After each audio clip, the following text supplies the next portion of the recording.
We've got a loaded top rank card this weekend, y'all, featuring Shakur Stevenson and Artem.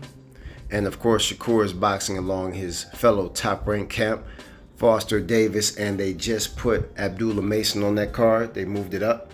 So we've got a pretty loaded card. But I want to title this video something a bit different. It's Shakur Stevenson versus the people.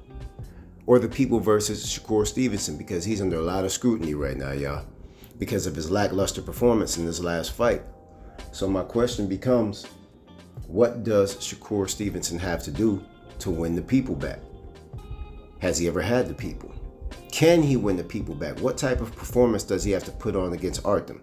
You know, there's a lot of criticism out there right now in the comments saying he's fighting a public defender, saying he's fighting this jeweler.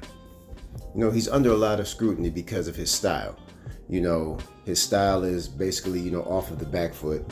And like I told my fighters, fighting off of the back foot is the quickest way for the judges to take the fight away from you.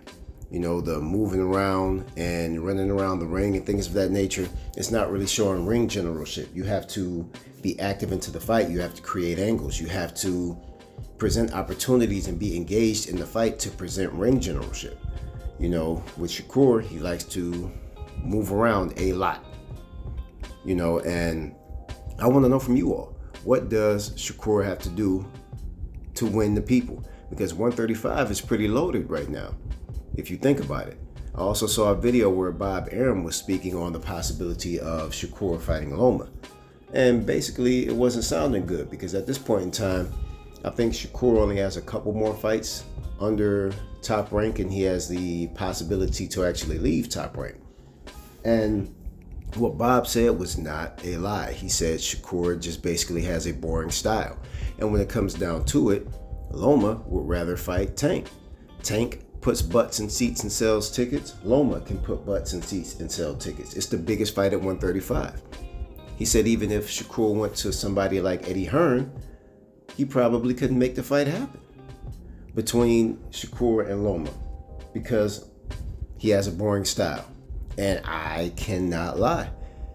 Bob is telling the truth. I even saw a video where they asked Tank about, you know, the possibility of fighting Shakur and what makes Shakur so great. And Tank was not impressed, and he didn't lie either. He said that Shakur just basically moves around when it comes to defense. He doesn't sit in there and counter and take specific shots and slip and make a miss. He makes a miss by pulling back, running around the ring and trying to re-engage. Like he's not an exciting fighter. I'm not seeing where these guys are lying. I like Shakur as a fighter, but I thought he would have went after this guy. I would have thought he went after Dennis Berinchyk after the type of performance that, you know, Berinchyk put on against Navarrete, which is a good performance. You know, everybody had Navarrete ping to win.